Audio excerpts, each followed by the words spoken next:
Ya pemirsa, Anda masih menyaksikan Economic Lounge with IC dan masih bersama Bapak Suhasil Nasara dan juga Pak Berli Martawardaya. Ya, tadi saya sudah menanyakan pada Pak Suha mengenai PPH ya.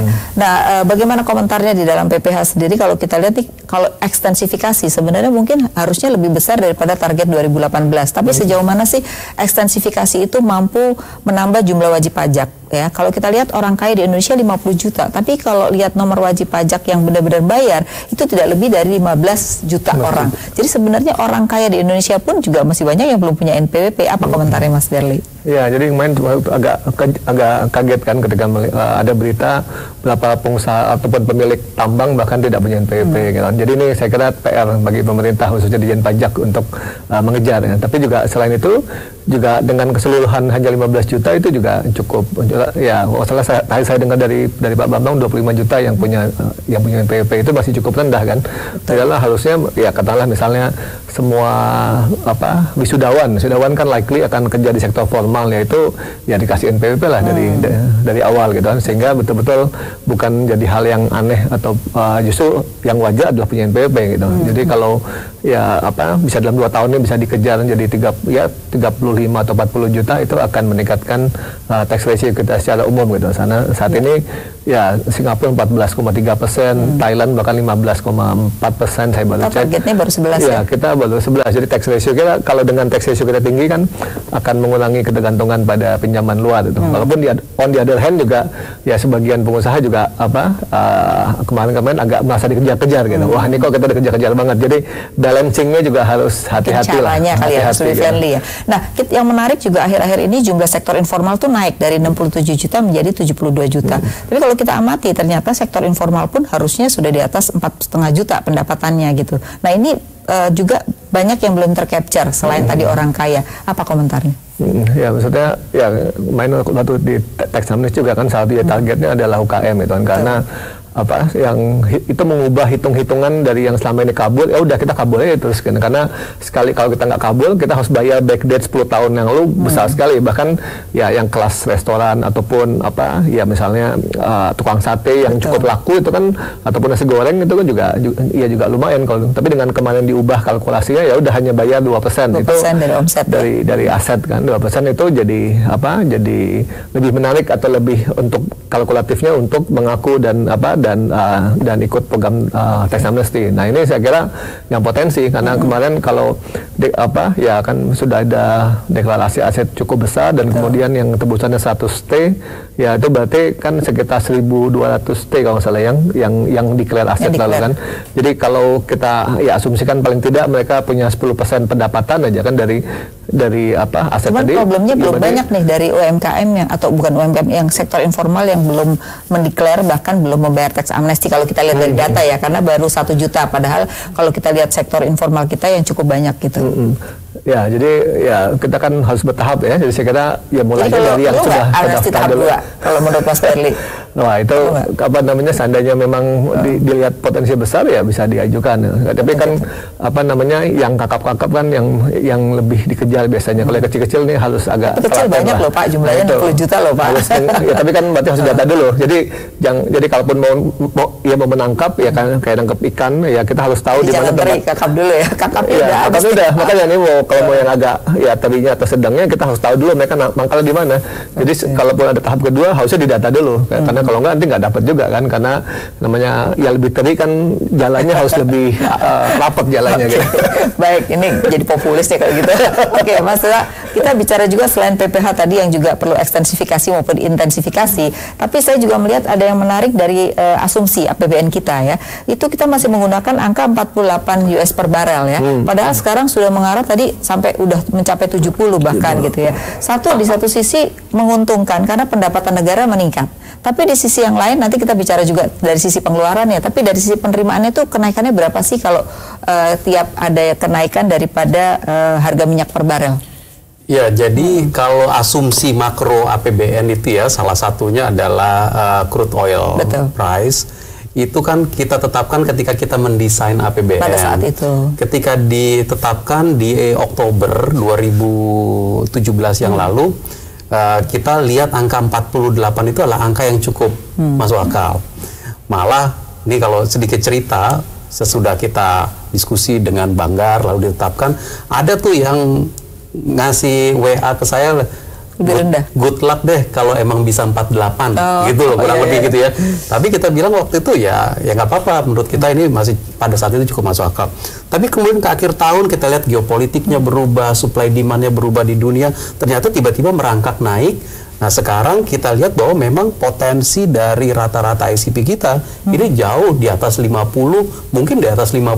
Betul. Nah apa efeknya pada APBN? Betul. Pada APBN kita? Setiap $1 kenaikan ICP di APBN kita, maka benar ada penerimaan yang masuk ke pemerintah, tapi pada saat yang bersamaan ada beberapa pengeluaran yang terutama terkait dengan pengeluaran subsidi listrik. Kalau subsidi BBM sih konstan dia, karena premium udah nggak ada. Sementara kalau yang solar itu kan fixed price, Rp500 per liter, regardless harga internasionalnya. Tapi listrik masih tetap kita nilai subsidi. Karena beberapa listrik subsidi listrik itu menggunakan BBM. Karena itu ada kenaikan di situ.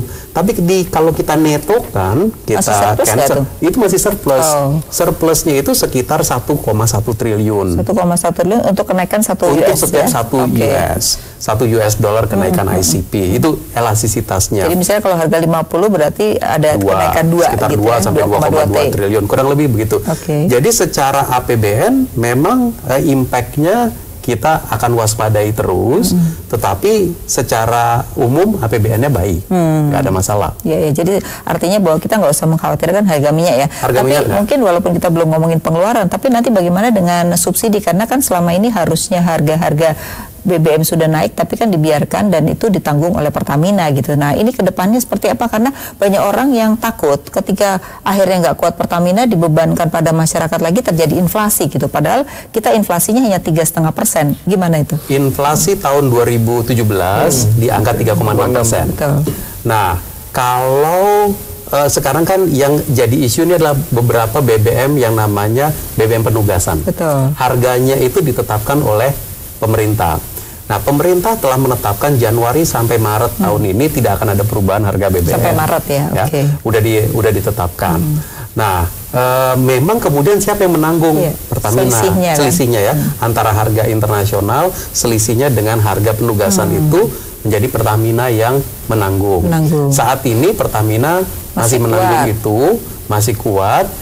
Pemerintah memutuskan itu dengan pertimbangan bahwa menjaga daya beli masyarakat. Nah, jadi kalau kita lihat komponen inflasi kita tahun 2017 itu di 6 bulan pertama tuh sebenarnya ada penyesuaian 2016 ya? 2017. Di 2017 6 bulan pertama itu ada penyesuaian pelanggan listrik yang menerima tarif listrik bersubsidi. Ada sekitar 19 juta rumah tangga yang dianggap lebih mampu, lalu tarifnya dikurangin, itu disesuaikan menjadi tarif yang lebih ke keekonomian. Nah, tapi efektifnya buat mereka harga tarifnya naik. Sementara untuk sekitar 20 juta lebihnya lagi masih menikmati tarif bersubsidi. Tetapi kita melakukan penajaman penerima subsidi listrik. Tapi efek dari lebih tepat sasaran. Tapi efek dari mengeluarkan itu kalau kita lihat komponen inflasi administered price di tahun 2017 itu sempat agak naik. Sampai dengan sekitar kira tengah tahun, tapi kemudian dia turun lagi. Pemerintah tuh mengerti betul bahwa hal itu punya dampak kepada daya beli masyarakat. Karena itu pada saat sekarang jangan ditambahin dulu beban daya beli tersebut dengan cara menahan harga BBM-nya tetap dulu. Jadi artinya bahwa sampai Maret ini adalah tetap dan itu dibebankan pada Pertamina. Jadi setelah Maret akan dievaluasi, berarti artinya masyarakat atau dunia usaha tetap juga harus memperhitungkan ketika itu menjadi harga keekonomian tentu ya. Betul. Gitu ya. Memang kalau evaluasi harga tiap 3 bulanan. Nah memang sekarang ini Pertamina yang menanggung. Mas Berli, bagaimana dengan yang tadi disampaikan mengenai subsidi tadi ya? Kan sebenarnya harusnya tidak disubsidi, tapi mau tidak mau Pertamina gitu. Tapi orang tetap takut suatu saat akan dilepas gitu. Nah, apa yang mesti dilakukan juga nih oleh para pengusaha ketika itu juga harus dilepas. Jadi jangan terus menganggap bahwa ini akan selamanya dibebankan ke Pertamina gitu. Gimana?